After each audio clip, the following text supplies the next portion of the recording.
Buenos días a todos, los saluda Nancy Velarde y en nombre de la Cámara de Comercio Peruano-Británica les doy la bienvenida a este evento virtual que amablemente ha preparado nuestro socio TGS Sarrio y Asociados, cuyo tema es metodologías y documentación en materia de precios de transferencia.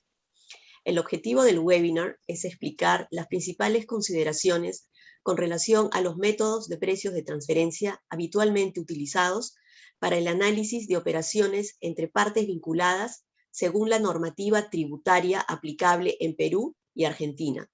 Asimismo, se brindarán recomendaciones para afrontar de manera exitosa un proceso de fiscalización en materia de precios de transferencia.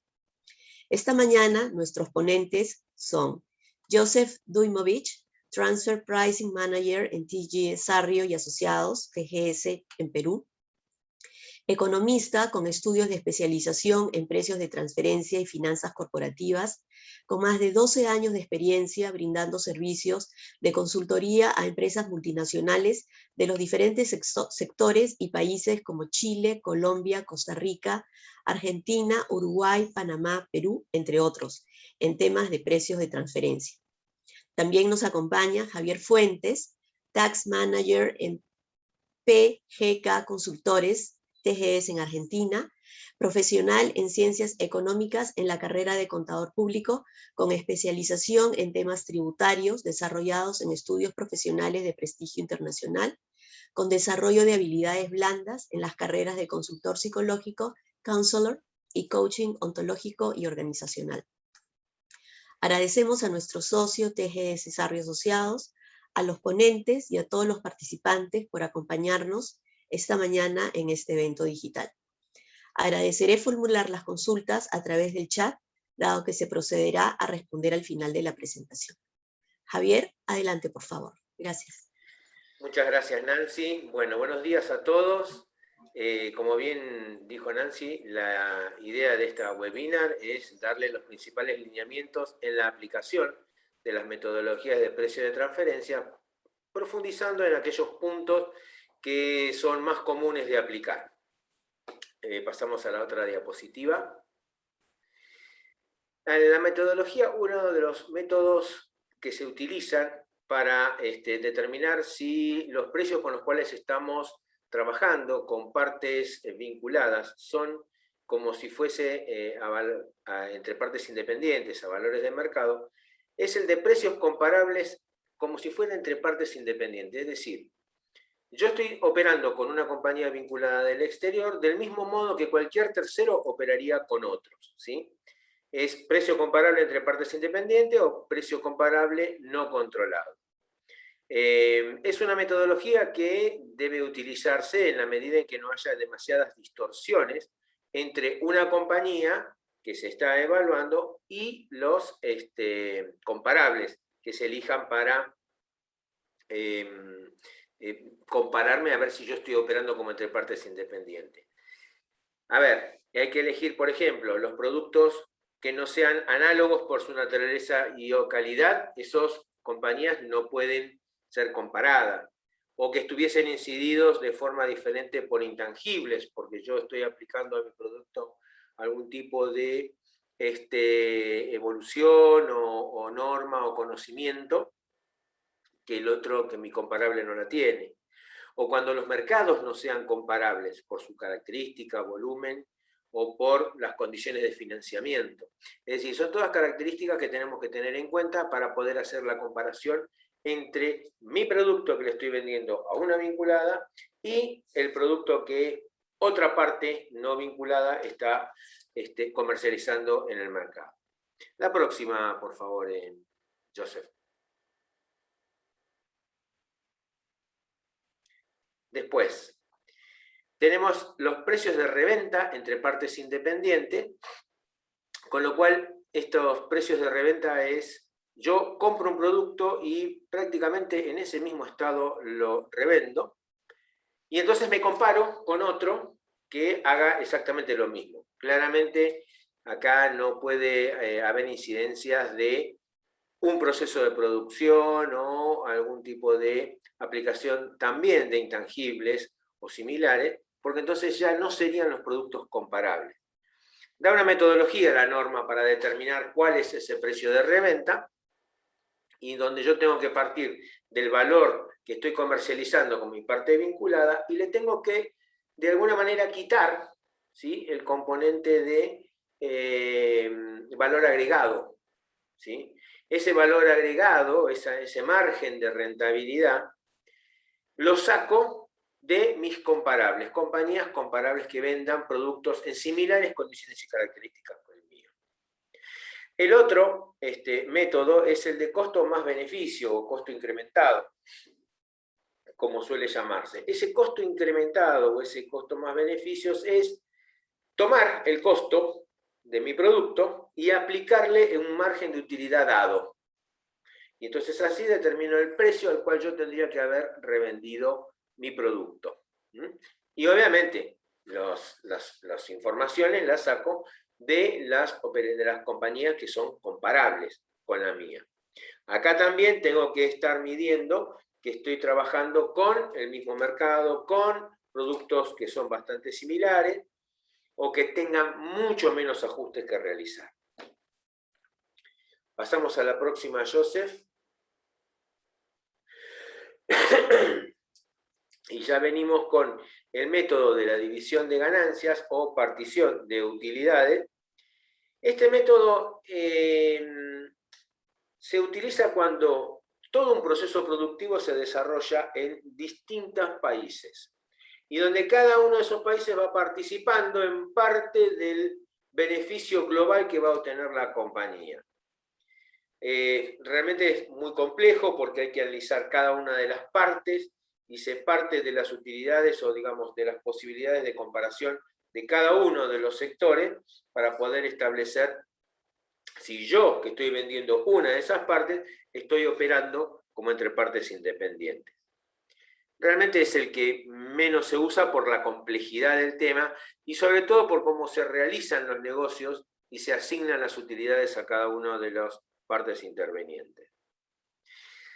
Llegamos así al que es el margen neto transaccional o margen neto de la transacción, que este método es un método que toma en cuenta el margen operativo de la sociedad. Es el más común utilizado porque de alguna manera, midiendo los resultados finales que obtienen las compañías, yo me puedo comparar con otra sociedad. En esta nos vamos a detener un poco más, debido a que es uno de los métodos más utilizados para establecer si yo opero como entre partes independientes. Claramente, este método tiende a que yo, realizando una operación en iguales condiciones o similares a otra compañía con la cual yo me voy a comparar para saber si estoy operando como entre partes independientes o no, tienen que ser similares. Similares en cuanto al mercado que opero, similares en cuanto a los esquemas de financiación, similares en cuanto a las funciones que cumple la compañía. En ese escenario yo entonces puedo decir que mi precio de venta, el precio al cual yo manejo la operación internacional con mis vinculadas, son entre partes independientes. Pasamos a la siguiente, ya con margen neto de la transacción. Una más. Una más, ya el método de transacción. Este método neto de la transacción lo que va a requerir es que yo pueda evaluar las funciones que cumple mi compañía. Pásame, Joseph, hasta la parte de las evaluaciones. 2 slides más. El siguiente. Ese. Fíjense que para establecer los comparables de las compañías, tengo que hacer un análisis funcional de mi compañía, que la tengo que comparar, para poder determinar cómo estoy operando, qué riesgos estoy asumiendo, de qué manera estoy operando, cuáles son las políticas, ¿sí?, que estoy implementando. Y claramente dentro de ese análisis yo puedo estar haciendo una sola operación, una sola línea de negocio, o tener varias líneas de negocio. Cuando trabajo con varias líneas de negocio, para poder establecer en aquellas líneas de negocio que tengo vinculación con el exterior, yo tengo que dividir a mi compañía y tengo que establecer los resultados por cada una de esas líneas de negocio. Entonces, fíjense que es muy importante que yo haga una buena segmentación de las ventas que yo tengo, de los costos que yo tengo. Tengo que tener una adecuada apropiación de costos y gastos a ese volumen de ventas o a esas ventas que yo tengo, para poder establecer el resultado de esa línea de negocio y compararme, ¿sí?, con la de mi competición, con la de mis otras compañías con las cuales yo me puedo comparar, ¿sí? Y acá es muy importante porque muchas veces las compañías no suelen tener una segmentación adecuada porque en realidad no resulta tan trascendente a efectos contables, a efectos de reporte o a efectos de gestión. Entonces, no me interesa mucho saber cuánto gané por ahí por cada negocio o por cada volumen vendido, o no me preocupan los precios de transferencia cuando yo estoy mirando la compañía en su conjunto. Sin embargo, haciendo este análisis de precio de transferencia, podría llegar a observar que determinada línea de negocio me está insumiendo mucho más costos que otra línea de negocio. Y si yo lo mido en forma general, para mí las cosas van bien, pero sin embargo, cuando yo lo estoy dividiendo de esta manera, me encuentro con estas pérdidas que me da a mí la oportunidad de hacer una mejora dentro de eso que yo estoy realizando, dentro de ese producto que estoy comercializando. ¿Me pasás a la siguiente, Joseph, por favor? Entonces, ¿qué tengo que yo mirar para hacer esa buena segmentación? Primero, ¿cuál es el esquema comercial en donde realizo las operaciones? ¿De qué manera vendo? ¿Cómo estoy operando? ¿Vendo en forma directa? ¿Trabajo con distribuidores? En fin. ¿Cuál es la característica del mercado en el que trabajo? ¿Cuáles son mis políticas de venta? ¿Cuál es la estructura del grupo en la que opero? Y en particular, la estructura del grupo local, donde me inserto si estoy solo o tengo otras compañías con las cuales me voy relacionando. ¿Y cuáles son las políticas intragrupo? Estas características son las que yo voy a tener que ir a tratar de buscar en las compañías con las cuales me voy a comparar. Siempre tengan presente que los precios de transferencia dentro de un mercado se miden en función de si yo me puedo comparar con otro o no. A diferencia de los primeros métodos que vimos, que ahí sí manejo productos directamente. Valores de producto, un producto que yo compro y revendo en el mismo estado, ¿sí? Por ejemplo. La siguiente, por favor. Fíjense, en cuanto al funcionamiento del negocio, cuáles son las características del mercado. Yo las tengo que tener claras. Lo mismo que las estructuras a nivel local y cuáles son las condiciones de venta. Todo eso son políticas que se fijan a nivel grupo. Y en particular, las políticas de venta entre el grupo, porque en general ahí siempre se trabaja con un valor de intercambio que suele diferir a veces de los valores que se trabajan con terceros. ¿Sí? La siguiente. Bien. Una cosa que también tenemos que precisar cuando trabajamos con este método es: los precios con los cuales yo estoy manejando mi producto, ¿son conocidos? ¿Son transparentes? ¿Son públicos? ¿Sí? Porque eso, en Argentina particularmente, cuando el precio es conocido y transparente, hay ciertas obligaciones adicionales que cumplir, como presentaciones. Por ejemplo, cuando yo estoy operando en el mercado agrícola, yo tengo determinados precios que tengo que informarle al fisco cuáles son esos contratos que yo tengo formado y por qué precio. Lo mismo cuando tengo yo precios de pizarra conocidos en los demás mercados. Por ejemplo, en la minería. Yo trabajo con determinados productos cuyo precio están fijados internacionalmente. La siguiente, por favor. Una cuestión muy importante desde el año 2019 es la prestación de servicios que se realizan entre compañías vinculadas.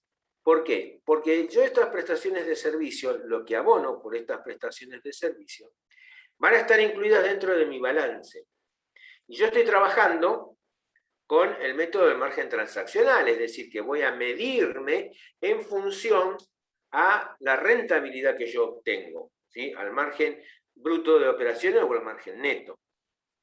Entonces, si yo en ese esquema tengo servicios que estoy comprando en el exterior, la norma me pide que cumpla determinados requisitos. Esos requisitos son, primero, que tiene que ser necesario para el desarrollo de la labor local, ¿sí? Es decir, tiene que ser necesario para que yo obtenga ganancias. Segundo, tengo que observar qué conducta tienen las partes. Quiero decir, si yo esto lo hago para manejar los precios y distribuirlos o realmente es algo necesario. Los términos y condiciones de las prestaciones y cuál es la utilidad que me proporciona a mí ese servicio. Todo esto es lo que tengo que explicarle dentro de la determinación del margen transaccional.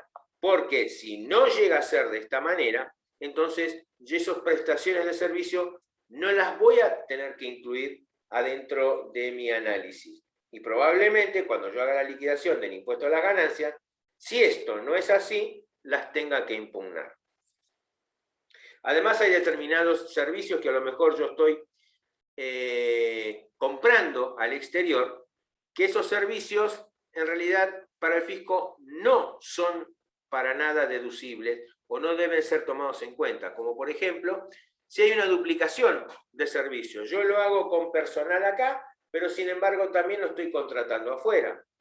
Hay muchos contratos que se celebran con las casas matrices para la provisión de ciertos servicios o apoyo a ciertos servicios locales que en realidad se transforman como que hay dos personas haciendo lo mismo, una acá y una afuera.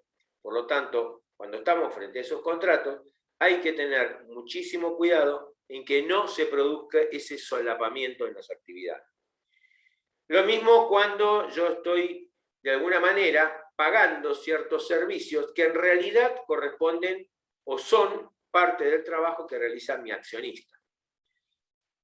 Otra cosa que tampoco el fisco va a admitir es cuando yo estoy pagando la financiación de la compra de otros activos por parte de ese accionista, ¿sí? Donde no tiene nada que ver esa actividad con la mía.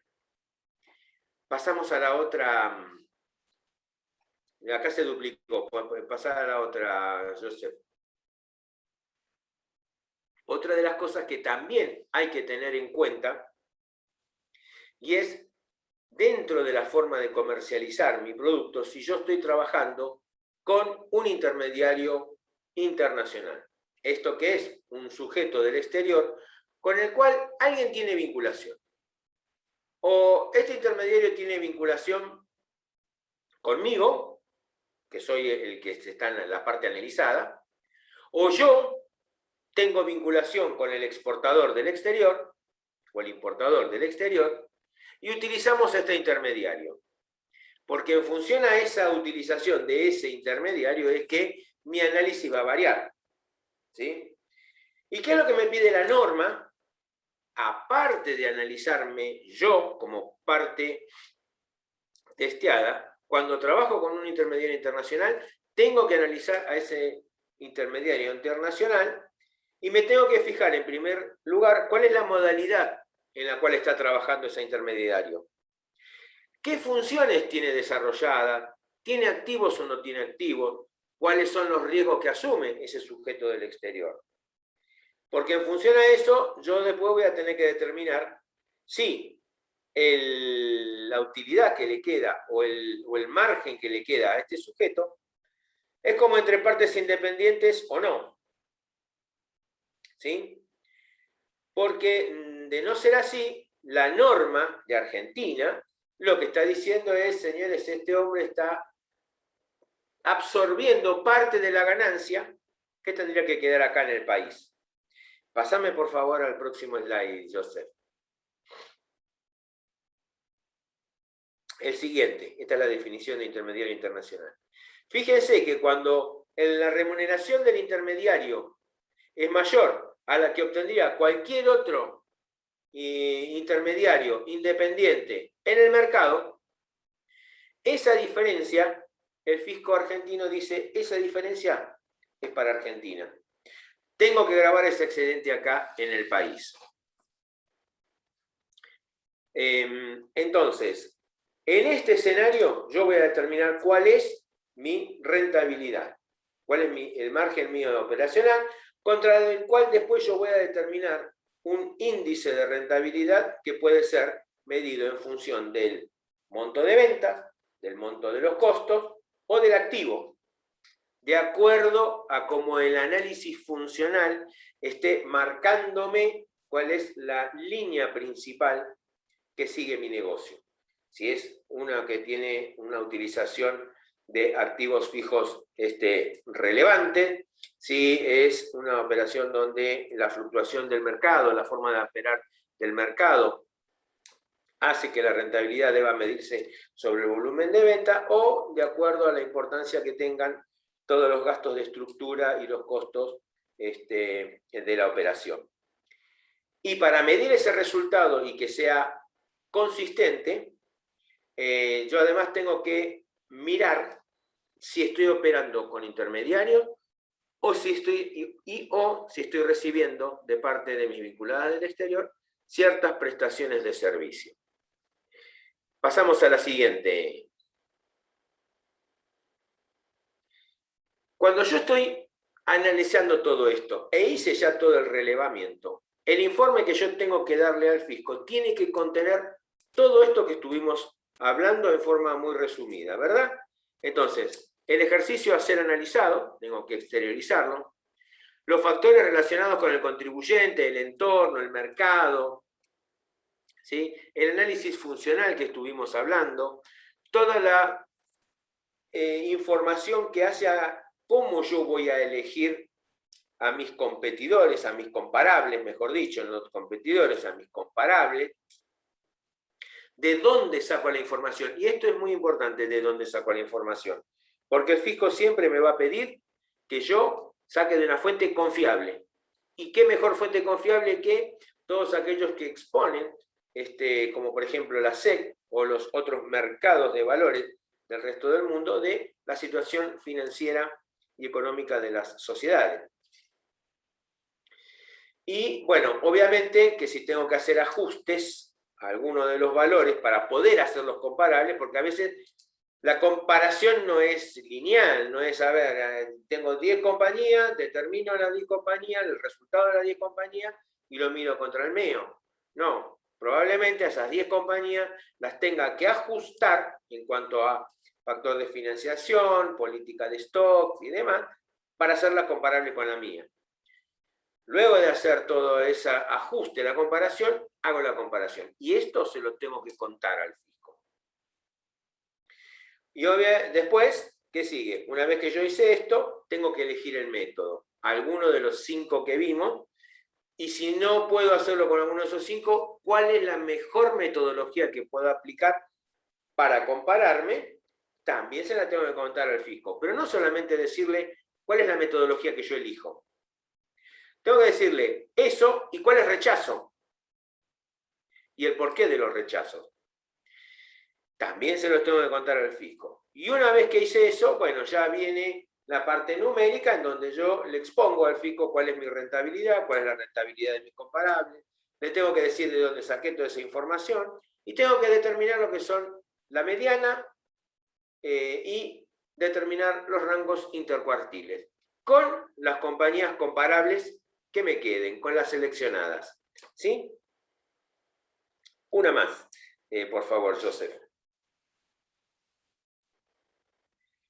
Y cuando yo estoy trabajando con intermediarios internacionales, además de todo eso, que le acabo de contar, tienen que documentar y tener guardados frente a una fiscalización estos puntos que tienen acá. Pero estos son constancias que acrediten la presencia real del sujeto, donde dice que está, porque lo que busca el fisco acá es que no haya un sello de goma, no haya una empresa fantasma que de repente sea nada más que con el fin de dejar utilidades ahí y que se paguen menos impuestos.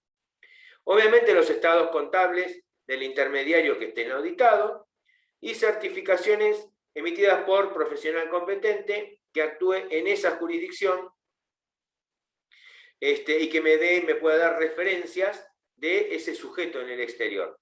Además de pedirle ciertas certificaciones específicas sobre las remuneraciones que obtiene ese intermediario internacional, de los balances, etc. ¿Sí? Muy bien. Con esto terminamos la primera parte. Ahora dejo a Joseph para que les comente este método de precios comparables no controlados. Gracias, Javier, por el pase. Bueno, buenos días, buenas tardes a todos, según donde se encuentren. Como en esta oportunidad les voy a comentar un poco sobre el precio comparable no controlado, o bueno, PCNC, según la perspectiva peruana. Sin embargo, digamos, como estas metodologías en general están basadas en las directrices de la OCDE, probablemente converjan también con los criterios de la normativa argentina, ¿no? Y otras normativas latinoamericanas. Ok. En primer lugar, para seleccionar el método de precio de transferencia más apropiado a la transacción que se quiere analizar o se está analizando, hay que considerar 4 aspectos principales. Esto es en general.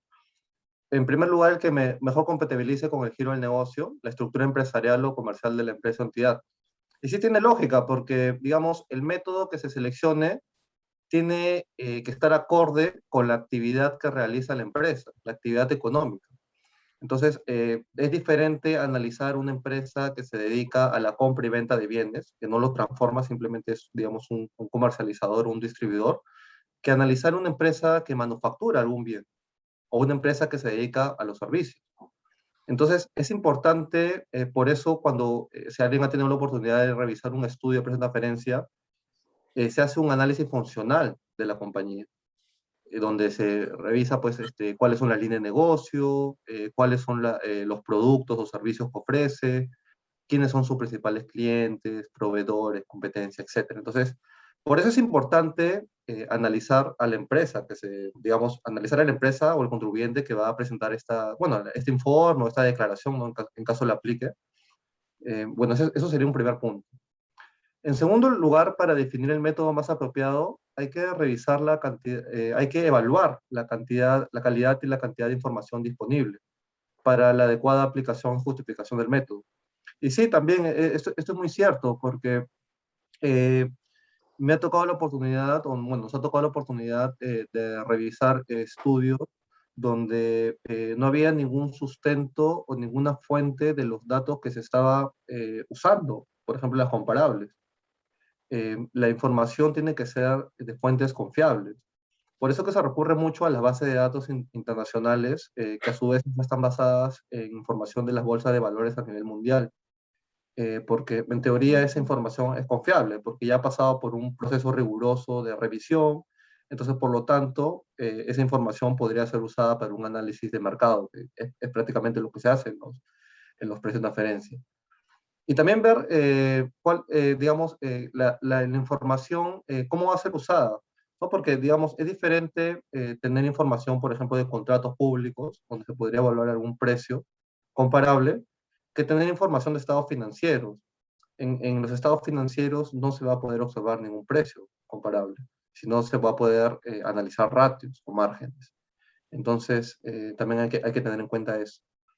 El tercer punto sería que contemple el más adecuado grado de comparabilidad entre partes, transacciones y funciones. Y sí, porque al final, ¿qué es lo que se hace? Tenemos una transacción entre partes vinculadas y esta se va a comparar con una transacción entre terceros independientes. Digamos, tanto el producto o digamos la actividad que se realiza tiene que ser correctamente, o sea, tiene que ser comparable, ¿no? Tiene que tener un grado alto para que efectivamente pueda decir ya, el precio que estoy pactando con mi vinculado, digamos, es similar al precio pactado con el tercero independiente. O el margen de ganancia que he obtenido por la transacción con mi vinculado es similar al margen que pactan también terceros independientes, ¿no? Ese sería el tercer punto. Y finalmente, el que requiere el menor nivel de ajuste, ¿no? A efecto de eliminar las diferencias existentes entre los hechos y las situaciones comparables. Y sí, justamente también lo mencionó Javier bueno, en la presentación. Sí, porque, digamos, el tema de los ajustes, si bien se realiza en la práctica, ¿no? Se realiza mucho, principalmente los ajustes de capital cuando hablamos de márgenes de ganancia, eh, digamos, hasta cierto punto es subjetivo, ¿no? Entonces, mientras tengamos la posibilidad de no realizar ajustes, es mucho mejor, ¿no? Ya los ajustes, digamos, es una herramienta que se recurre cuando ya la información, digamos, es limitada, digamos, ya no se puede utilizar otro tipo de información, es la que se tiene en la mano. Entonces, de alguna manera, esa información, acoplarla, digamos, o convertirla a una forma de que sea comparable realmente a la transacción que se está analizando, ya sea un precio o un margen. Entonces, el tema de los ajustes también puede ser por mercado geográfico, ¿no? Porque no es lo mismo evaluar operaciones entre vinculados que estén en Latinoamérica que empresas que están en otros continentes, ¿no? Ya sea Europa, Asia. Entonces, sí también ayuda mucho al tema de análisis de precio de transferencia, pero las normativas, no solo la peruana, sino también la argentina y la de otros países de la región, indican que, bueno, mientras requiera menor cantidad de ajustes, es recomendable la aplicación de esa metodología. Entonces, habiendo evaluado esos 4 puntos, ya se puede proceder a seleccionar el método más adecuado, ¿no? Bueno, en esta oportunidad les voy a comentar un poco sobre el método PSNC, en base a la experiencia que hemos tenido en TGS en la región. Y bueno, los casos que hemos visto donde se puede usar, o usualmente utilizamos esta metodología de precio de transferencia. Entonces, en el caso de compra de bienes y servicios, hay que tener algunas consideraciones iniciales. Para aplicar el PSNC, prácticamente se tendría que identificar operaciones idénticas entre terceros independientes. Porque, digamos, en el caso de productos, ¿no? Cuando tiene intrínseco algún intangible valioso, por ejemplo, una marca, ya eso va a ser un factor determinante para que el precio cambie, ¿no? Normalmente, bueno, no es lo mismo adquirir, por ejemplo, ¿no? Una gaseosa, ¿no? NN, que adquirir una Coca-Cola, ¿no?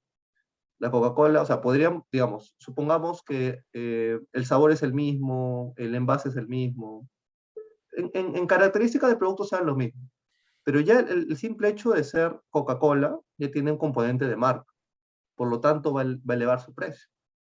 Entonces, hay que también tener en cuenta que el PSNC se aplica para productos, digamos, que sean genéricos, llamados los commodities, ¿no? Productos, digamos, que no tengan alguna característica que pueda hacer que el precio sea muy diferente, ¿no? A otro en teoría que se quisiera comparar.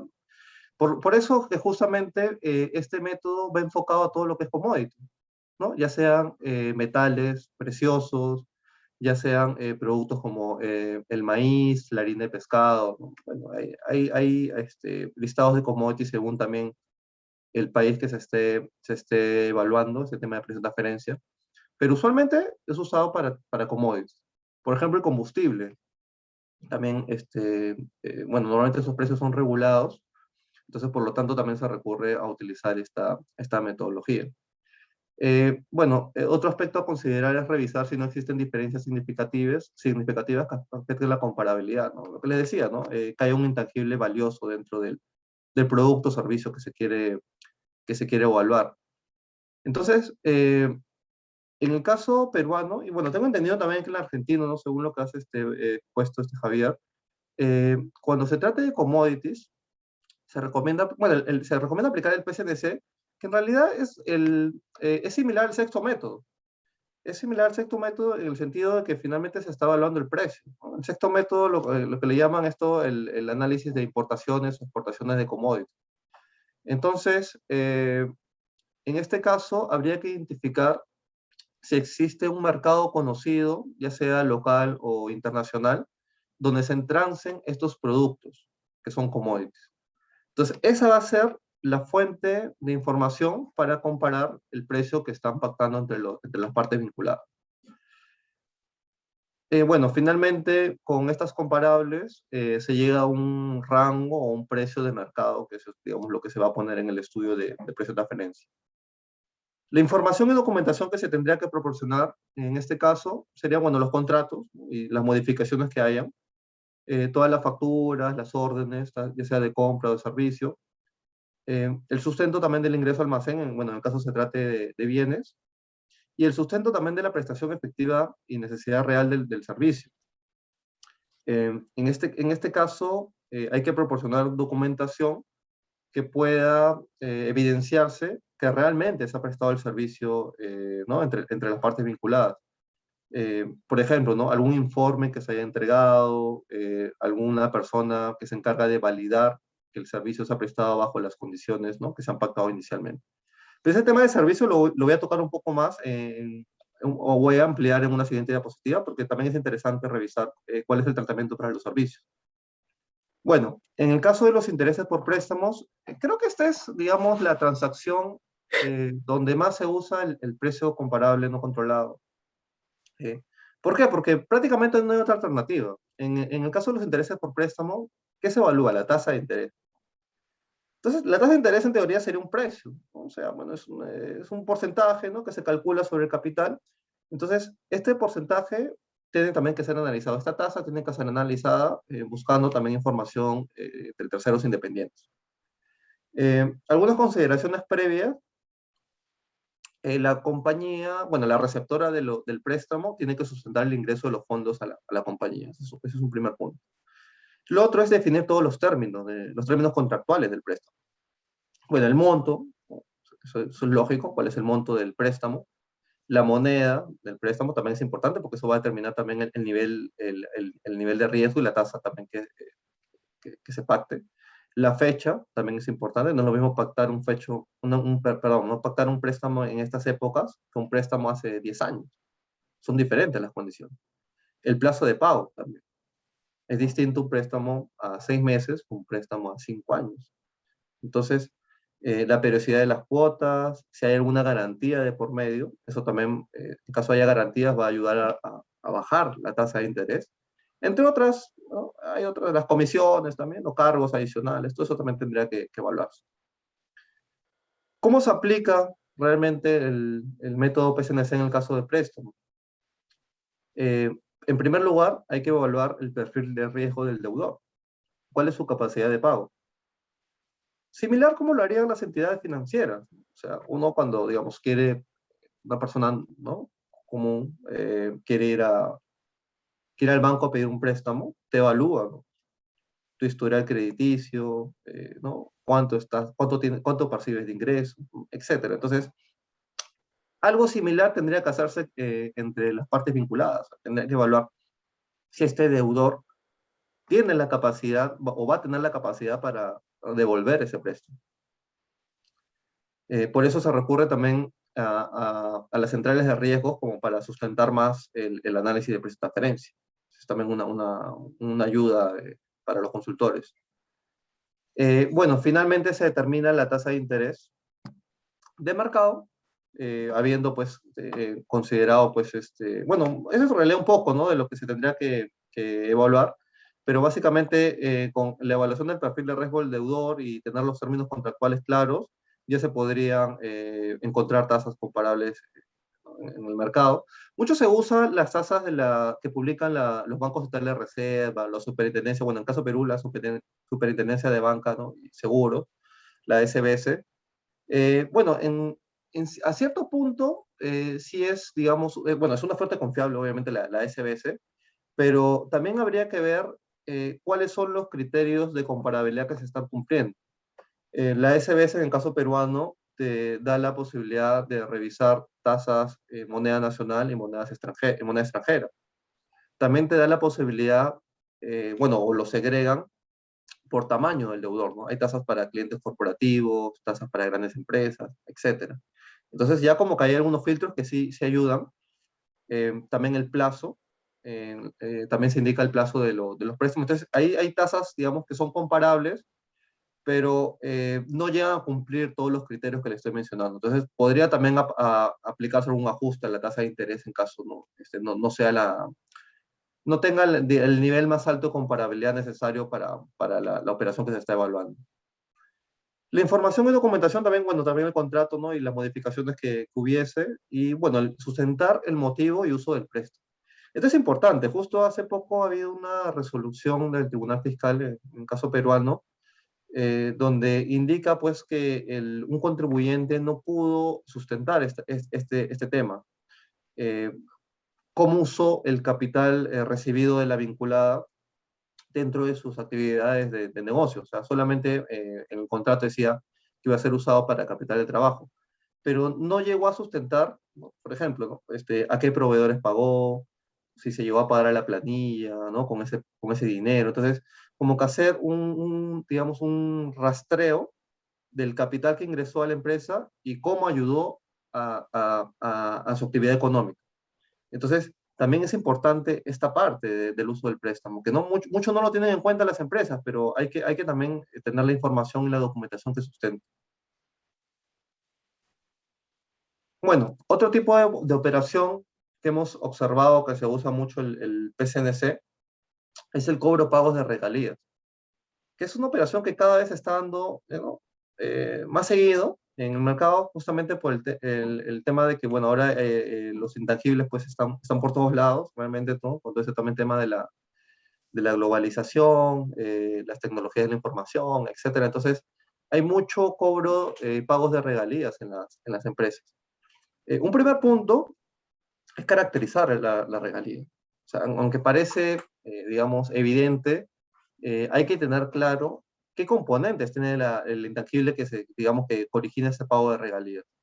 Que en algunas oportunidades no lo hemos visto, o sea, en los contratos que hemos revisado, ¿no? Entre partes vinculadas, no se llega a definir bien qué es el intangible ¿no? que se está recibiendo. Entonces, aquí hay que tener claro de que si no se entiende, no se comprende la magnitud del intangible por el cual se están pagando regalías, no va a haber un análisis adecuado, ¿no? Eso es evidente. Definir si el pago de la regalía será fijo o variable. Muchas veces, bueno, lo que hemos visto es que se recurre mucho al pago variable. ¿Y cuál es la base de cálculo? Usualmente, bueno, son las ventas y se aplica un porcentaje, ¿no? ¿No? De lo que se ha transado en el ejercicio, ya sea trimestral, anual, etc.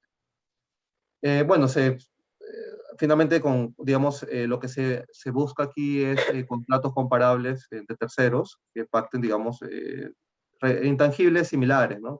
al que se está analizando. Y bueno, se llega a una tasa o un rango de tasas de mercado para la regalía. También en caso de la información y documentación, aparte del contrato, habría que tener un análisis del impacto del uso del intangible en los resultados del negocio. Y esto es lógico porque si se está pagando por una regalía, por usar un determinado intangible, tiene que haber un impacto, ya sea en las ventas, en el margen, ¿no? Qué sé yo, pero tiene que haber un impacto económico, comercial en la compañía que está efectuando los pagos de regalía. También otra operación que hemos visto, disculpen un poco de web.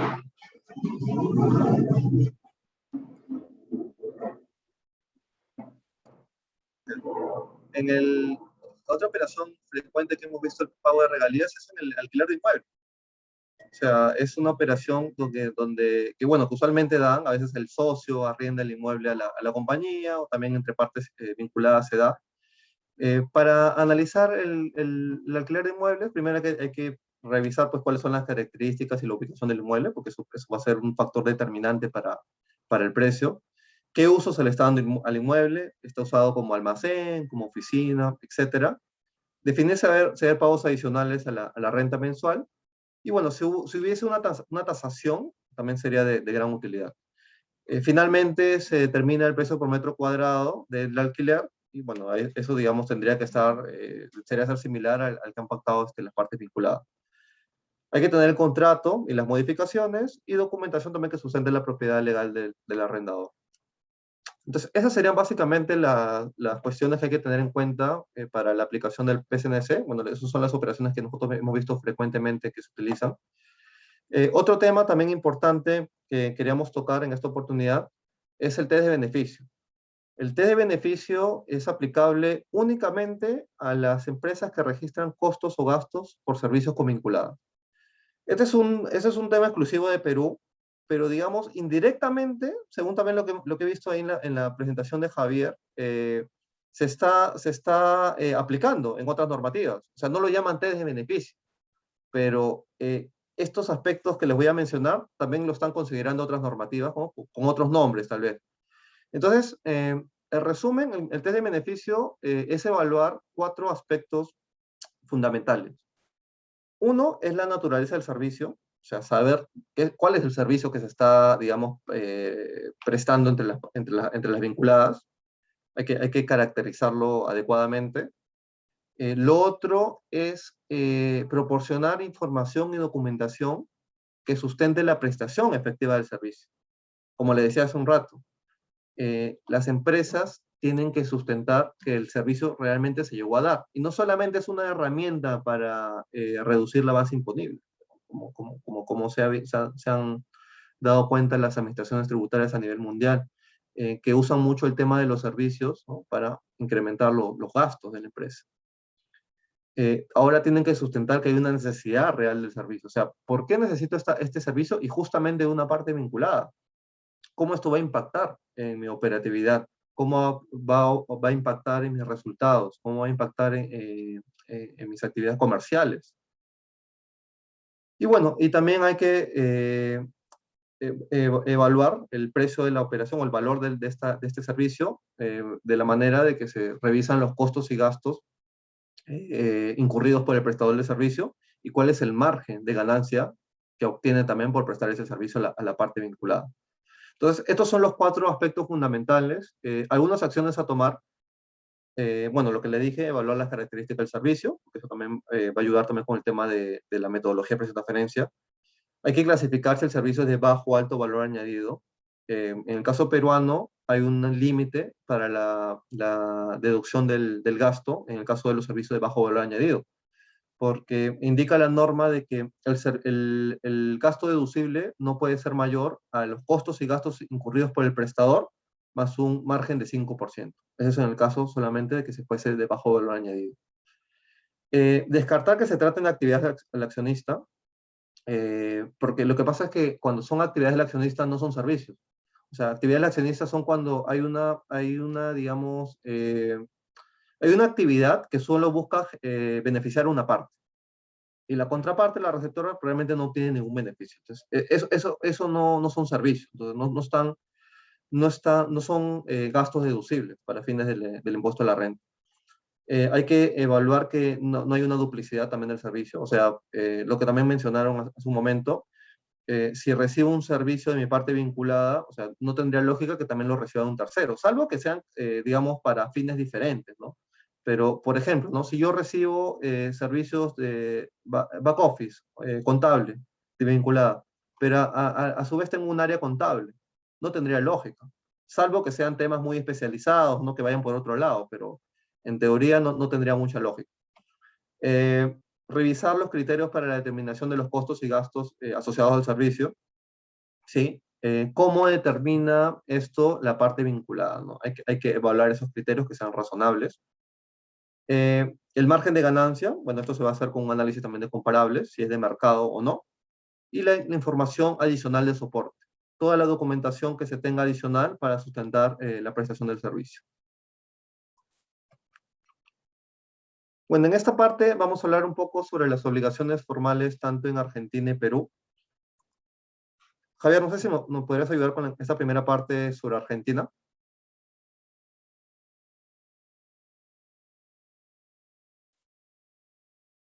Estás en silencio, Javier, disculpa. Sí, perdón, ahora sí, así. La había cortado para que no se genere ruido. Les decía, en Argentina tenemos, con relación a lo que sería todas las operaciones internacionales, hoy día tenemos como tres fases, ¿no? Tres partes.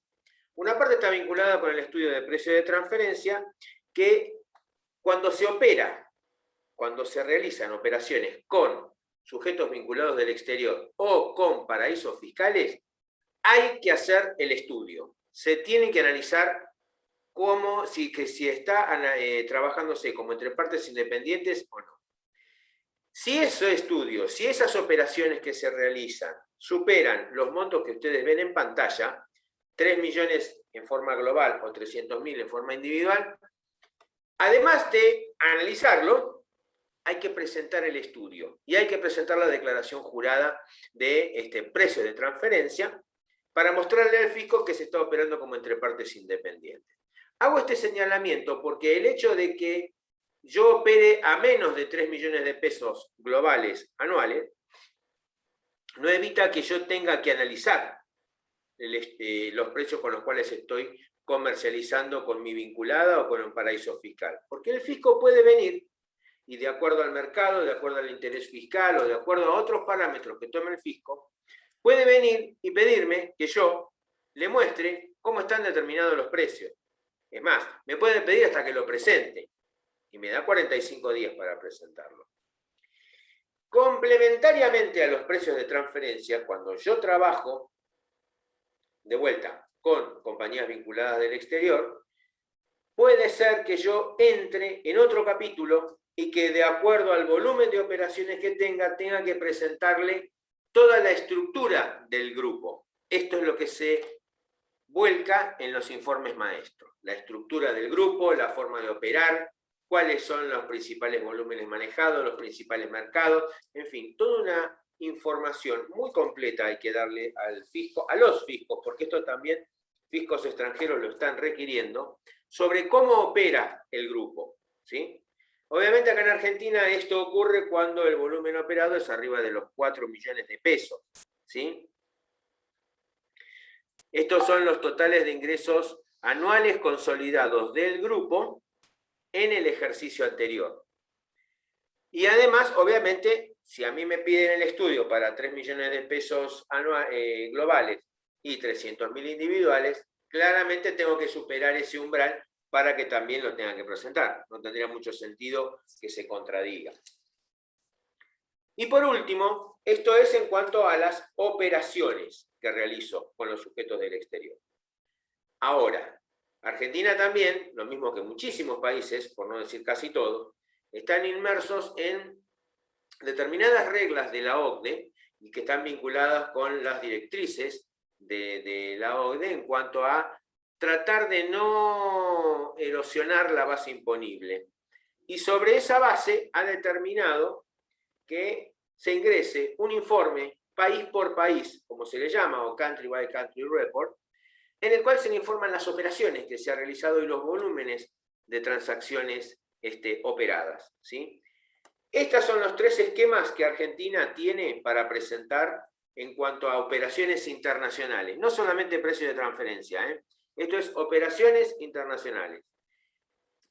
Dos están vinculados a precio de transferencia, que son la declaración jurada propiamente dicha y el informe maestro, y el informe país por país, que es la otra pata de la operación internacional, ¿sí?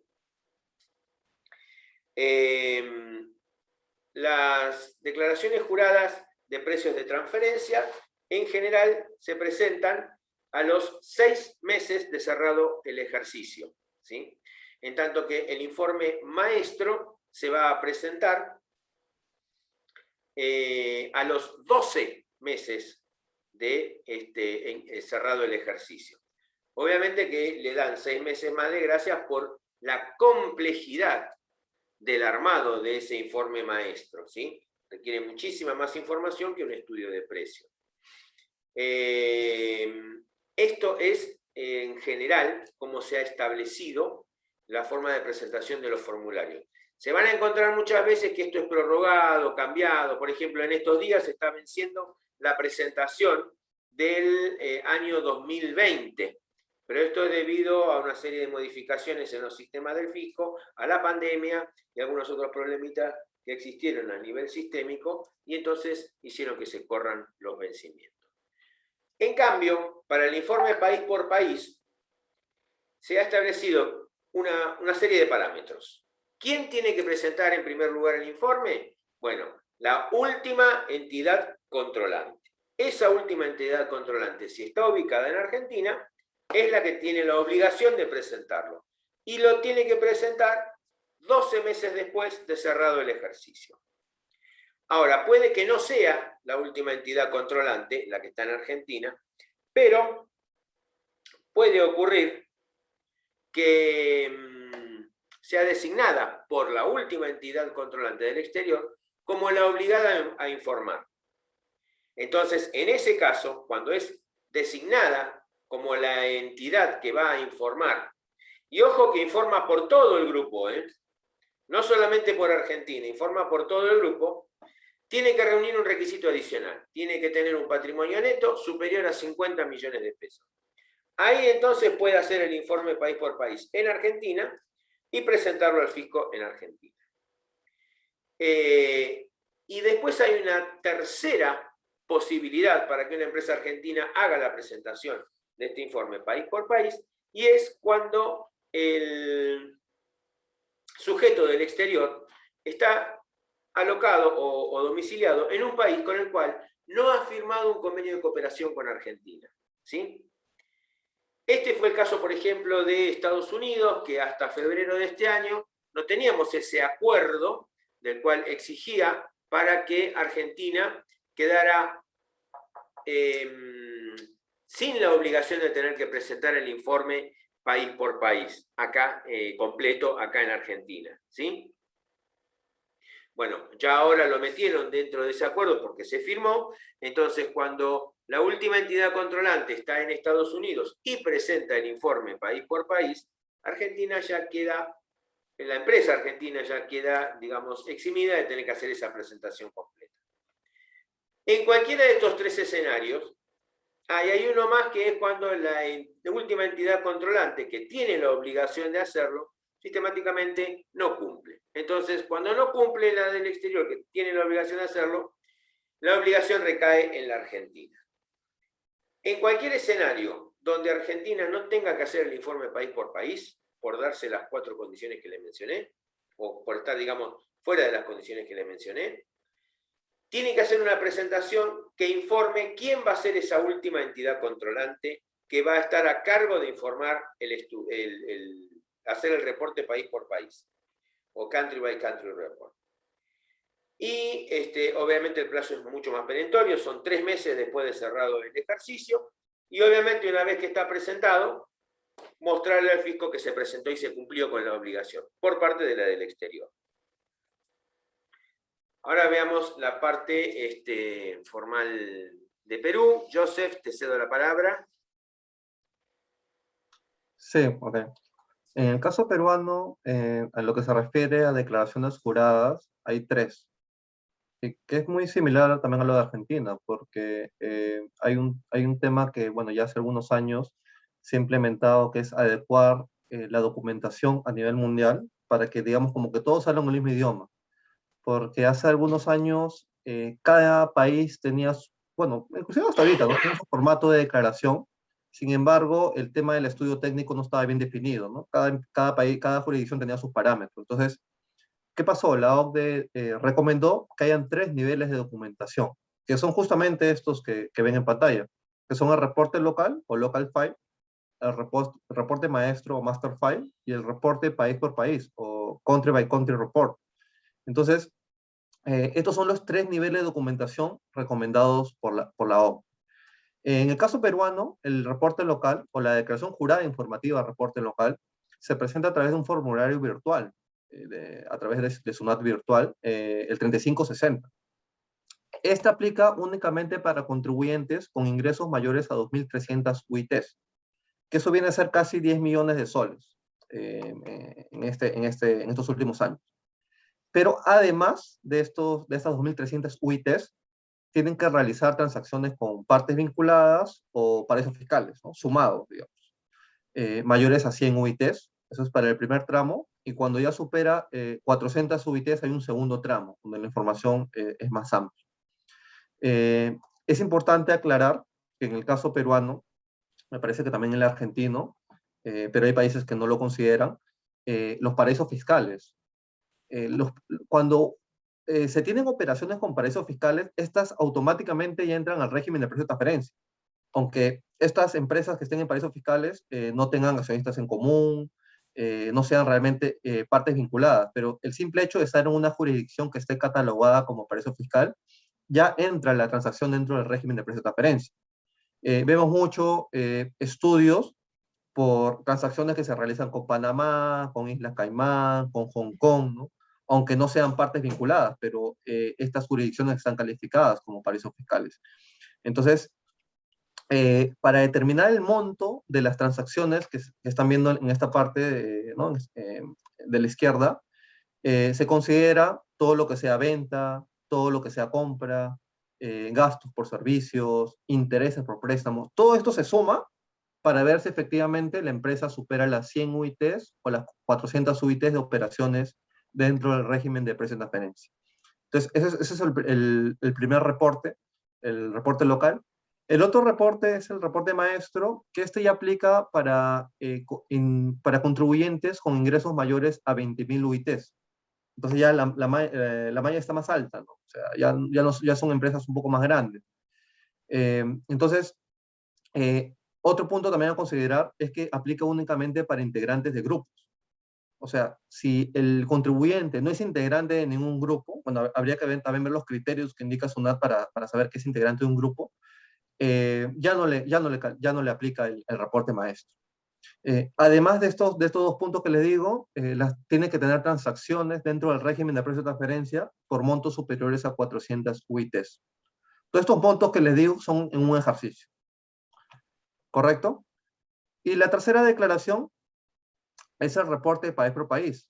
Esto aplica para integrantes de grupos multinacionales. El reporte maestro, en el caso peruano, aplica para integrantes de grupos. Puede ser nacional o multinacional. Pero en el reporte país por país, aplica únicamente para integrantes de grupos multinacionales, que el grupo multinacional en su conjunto tiene que tener ingresos mayores a 750 millones de euros en un ejercicio, o 2.700 millones de soles. Pero además tiene que cumplir con algunas condiciones. La principal es de que la matriz del grupo, o la controladora, ¿no? Como le llaman en Argentina, la controladora final del grupo, esté domiciliada localmente. Otro supuesto es de que haya sido designada como matriz representante. Y bueno, un tercer supuesto por el cual varios contribuyentes se vieron obligados a presentar esta declaración en los últimos años, es de que, bueno, hay una serie de criterios, ¿no? Que están en la norma y que pueden ver, los numerales 1 al 3 del inciso, del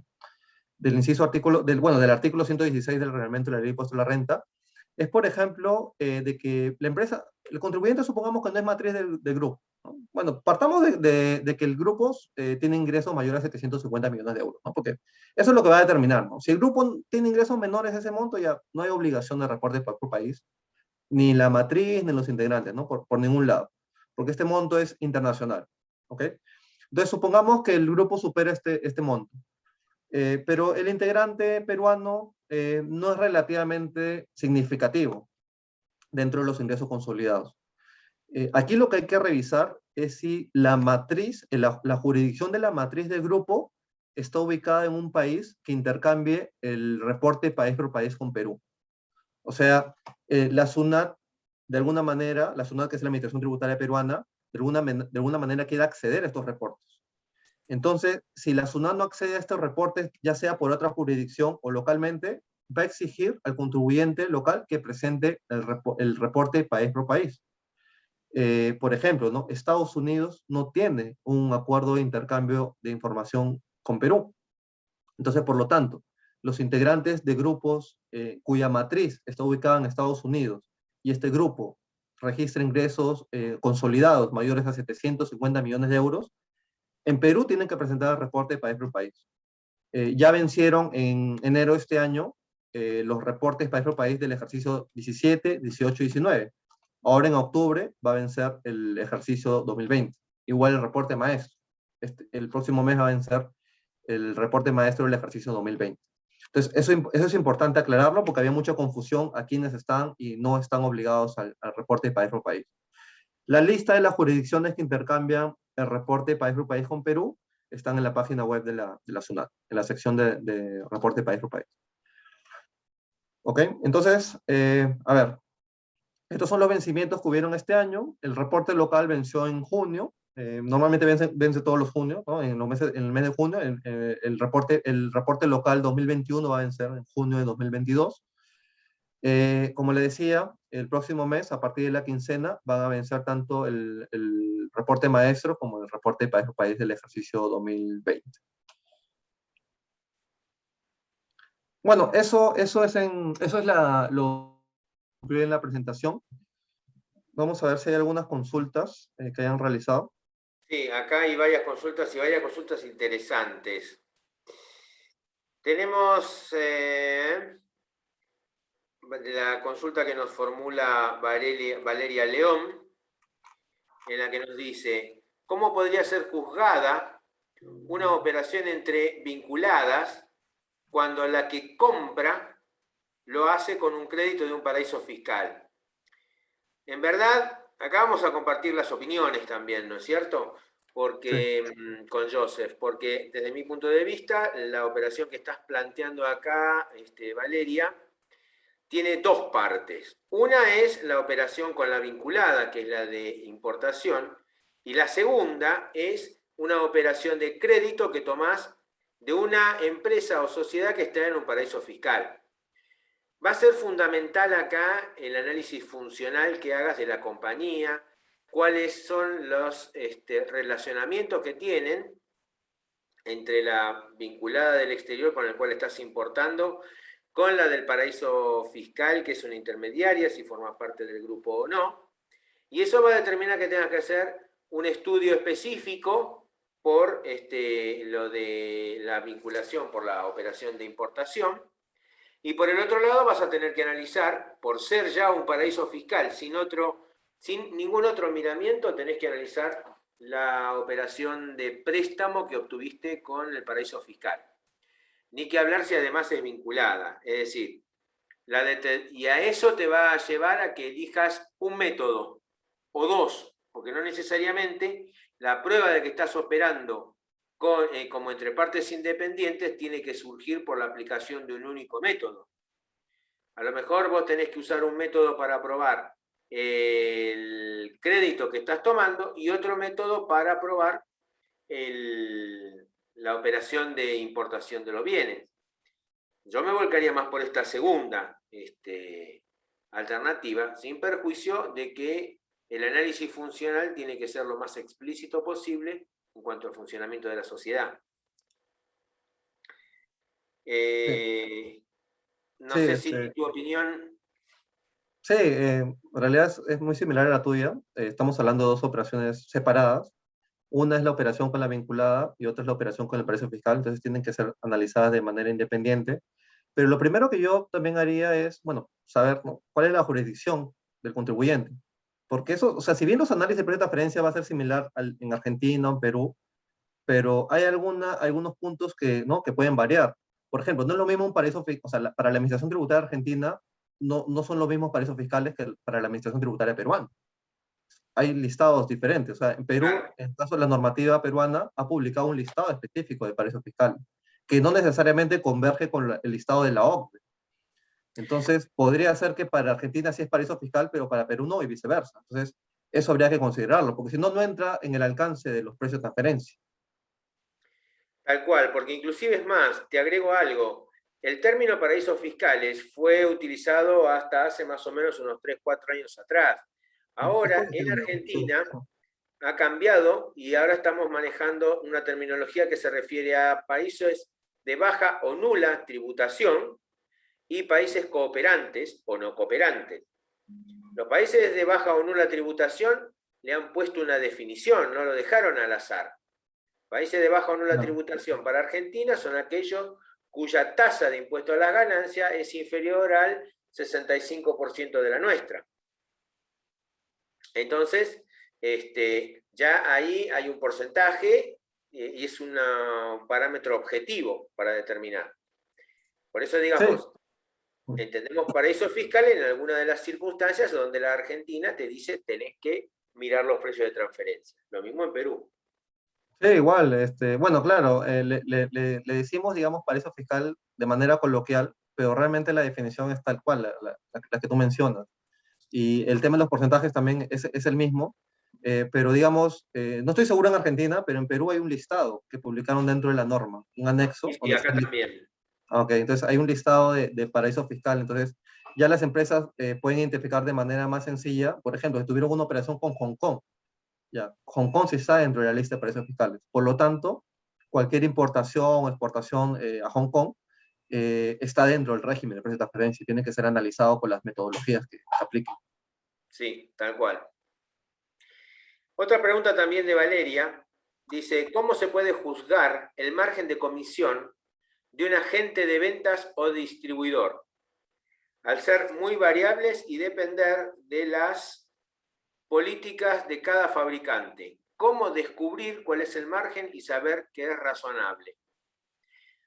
Bueno, a ver, esto que estás mencionando, si yo, primero es, de vuelta, muy importante entender cómo funciona el esquema de este distribuidor, dónde está ubicado, cuál es su función dentro de lo que sería el grupo económico al cual se está refiriendo. Comisión como tal o remuneración de la gente, y eso dependerá de cada mercado, de cada circunstancia. ¿Cómo saber si es de mercado? Y yo me tengo que buscar algún comparable que me diga, para esa función sola y siendo nada más que agente de venta o distribuidor, tengo que compararme y buscar a alguien que haga algo similar a lo mío, en rango, en rubro, en mercado, pero que me permita establecer un margen de utilidad contra el cual me pueda comparar. Y eso va a hablar de un análisis funcional muy fuerte que tenés que hacer. Acá, más que razonabilidad, es ver que entre dentro del rango intercuartil para saber si estoy operando como entre partes independientes o no. Esto es, y aparte es, una cosa es ser distribuidor exclusivo de un producto, y otra cosa es distribuir los productos con libertad. Si yo soy un distribuidor exclusivo, hay una vinculación que me va a obligar a hacer análisis mucho más profundo. Si yo soy un distribuidor de cualquier tipo de productos, ¿sí? No importa que yo tenga que tener cierta preferencia, bueno, la forma de establecer ese margen es diferente. Claramente, si yo soy distribuidor exclusivo, no me voy a poder comparar mi margen de utilidad con otro que no es exclusivo, y viceversa. Joseph, te cedo la palabra para ver tu opinión. Sí, el análisis de comparabilidad va a determinar cuál es digamos, la aplicación del método, porque, bueno, el tema de comisiones, ¿sí? Normalmente se evalúa la tasa, ¿no? Porque, bueno, me ha tocado utilizar algunas bases de datos que tienen contratos de comisiones, entonces se determina ahí un rango de tasas de mercado para las comisiones, también hay que ver cuál es la base para la comisión. Es muy parecido al tema de regalías, ¿no? O sea, vamos hablando de temas, digamos, aspectos diferentes, pero en la aplicación es similar, ¿no? Porque hay un porcentaje y se aplica sobre una base la comisión, normalmente, salvo que, ¿no? Por ahí tengan un caso diferente o un poco más raro, pero en la práctica eso es lo que puedo revisar. Si hay diferentes comisiones dependiendo, me dice las políticas de cada fabricante, claro, justamente, entonces, eso es el análisis de comparabilidad. Entonces, hay que ver cuál es el que es, más similar a la operación que se está evaluando, ¿no? Porque justamente esas diferencias en la comisión tienen que tener un motivo. Entonces, hay que ahondar cuál es el motivo. ¿Por qué a uno le cobra una comisión de 5% y por qué a otra una comisión de 2%? Puede haber un tema de volumen o complejidad, qué sé yo, ¿no? Pero eso lo va a determinar el análisis de comparabilidad, el análisis funcional, perdón, el análisis funcional. Hay que comprender por qué se dan esas diferencias en el pago de comisiones. Y ya recién ahí puedo saber cuál es la mejor comparable para analizar esa operación.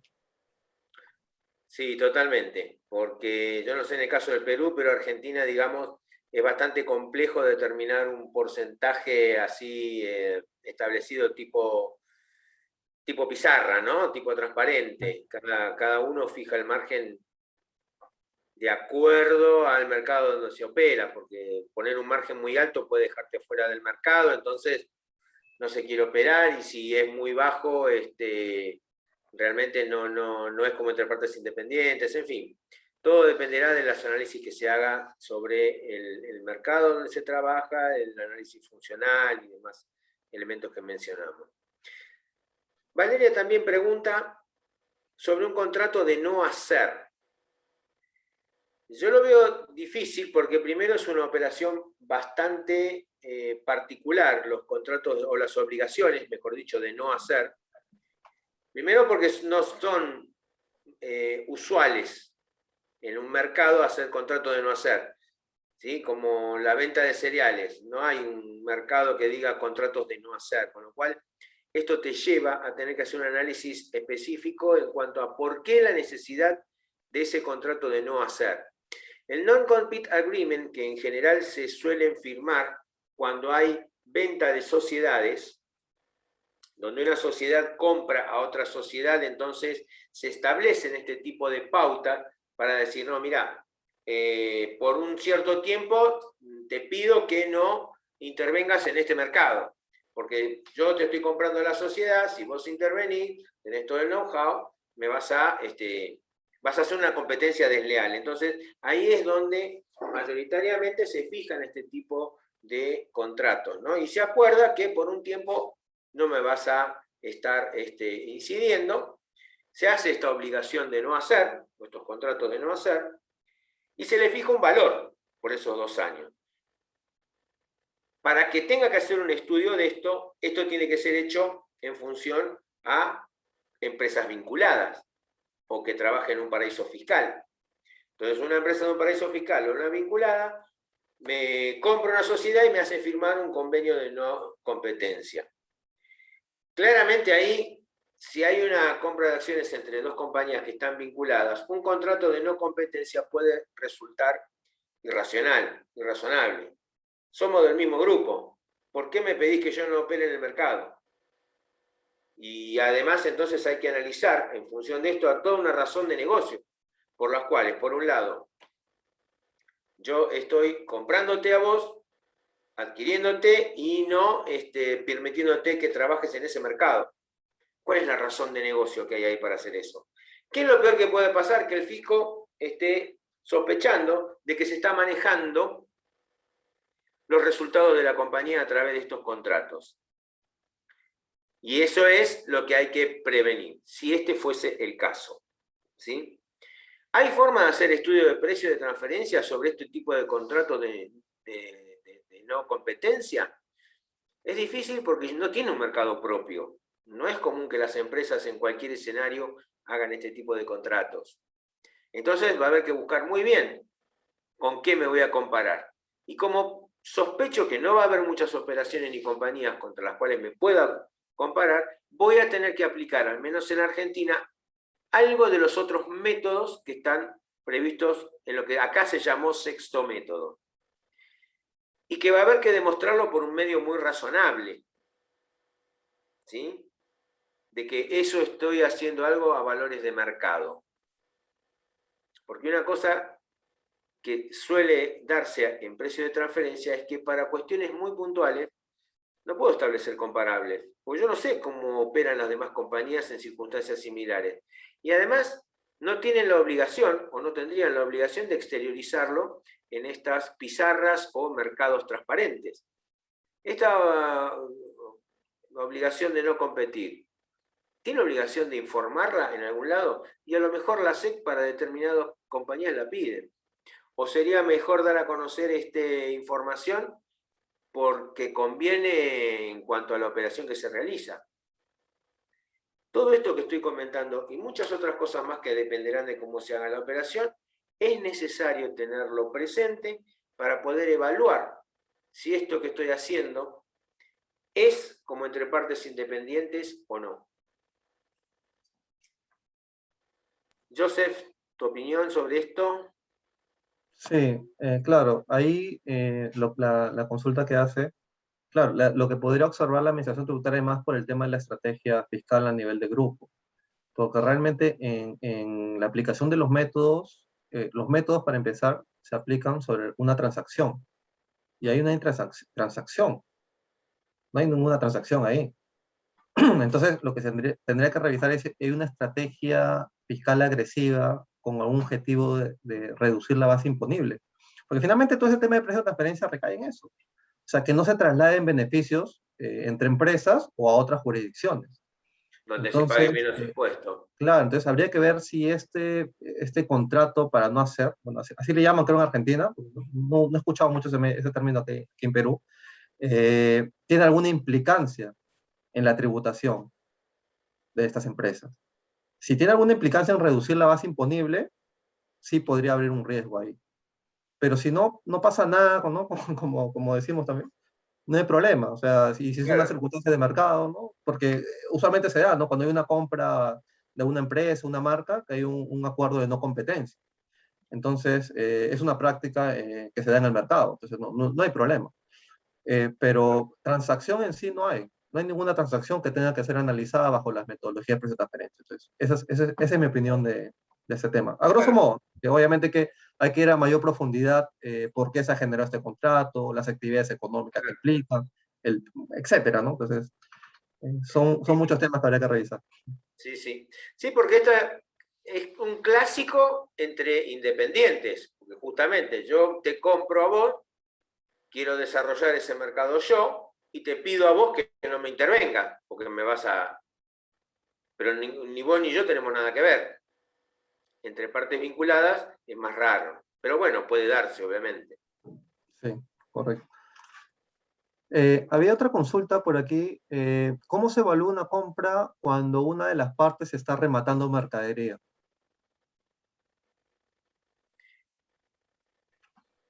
Bueno, acá, primero, si yo estoy rematando mercaderías, primero estamos hablando de que serían entre partes dependientes, o sea, hay vinculación económica o tenemos un paraíso fiscal en el medio. En ese escenario, si no, ni siquiera entramos a hablar de qué estaría pasando. Ahora, cuando se evalúa una compra donde una de las partes está rematando la mercadería, y por rematando interpretamos que estoy vendiendo a un valor que ya de por sí sé que está por abajo del mercado, ¿sí? Porque si no estaría comprando a cualquier tercero. Entonces, cuando sé que estoy comprando por debajo del precio, el país con el cual está comprando a ese valor va a tener un costo mucho más bajo que por ahí comprándolo al precio normal. Hay que hacer el estudio cuando son vinculadas, seguro, pero probablemente si todo va en la dirección que se resulta lógica, voy a tener un costo menor. Entonces el fisco no tendría tanto interés en esa operación, por más que me dé. El problema lo tendría el país que está vendiendo a un precio más bajo que el mercado, siendo mi vinculada.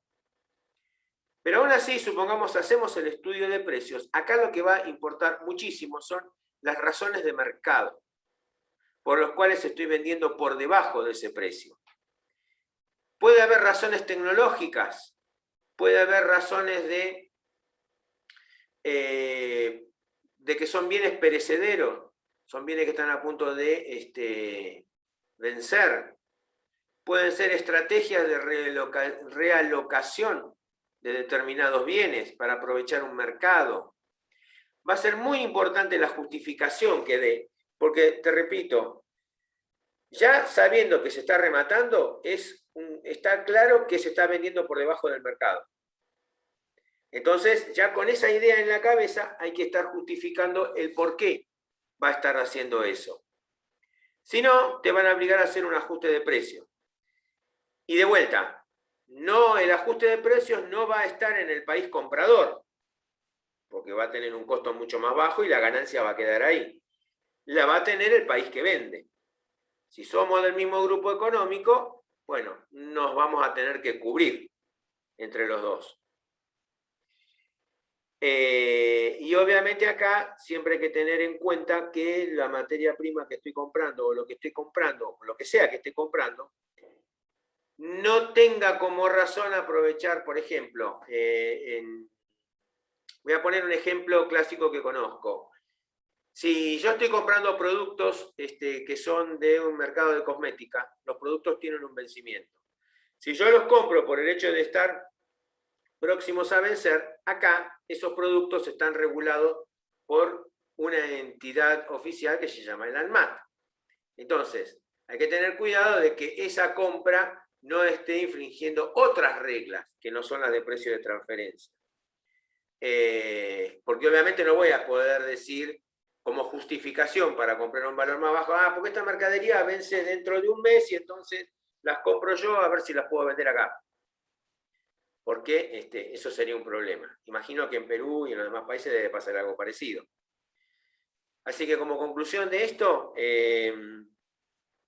evaluar una compra, cuando yo sé que estoy comprando a menor valor que de mercado, va a ser fundamental justificar las razones por las cuales yo estoy haciendo esa operación.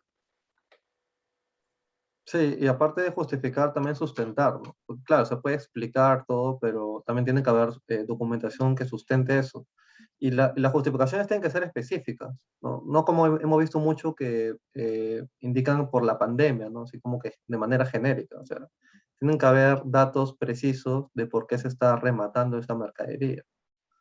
No, no solamente, ¿no? Por la pandemia, por ejemplo, ¿no? O sea, ¿no? Es algo demasiado general. Sí, sí, tal cual. Tal cual. Ok, entonces, bueno, creo que hemos respondido todas las preguntas que nos han hecho. Igual, bueno, ahí están nuestros datos de contacto, cualquier consulta que puedan tener sobre este tema de precio de transferencia. Y nada, bueno, agradecerles por su participación a todos. Muchísimas gracias, Javier y Joseph, a nuestro socio TG Sarrio por este excelente evento digital, y agradecer también a todos los participantes por habernos acompañado esta mañana, y espero realmente verlos pronto. Muchísimas gracias. Gracias a todos por la participación. Igualmente. Hasta luego. Gracias.